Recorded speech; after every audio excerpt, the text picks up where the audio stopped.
Real bride সাজালেই তো হয়, তুমি এত টাকা খরচ করে মডেল কেন সাজাও?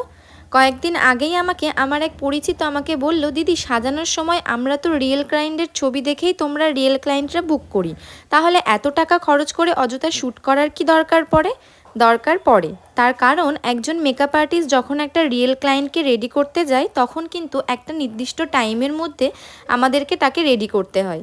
আর হ্যাঁ, তুমি সবসময় ব্রাইড রেডি করার পর যে ভালো ছবি ভিডিও ক্যাপচার করতে পারবে এমনটাও কিন্তু নয়, সেইখানে হয়তো সেই সিচুয়েশান নাও থাকতে পারে।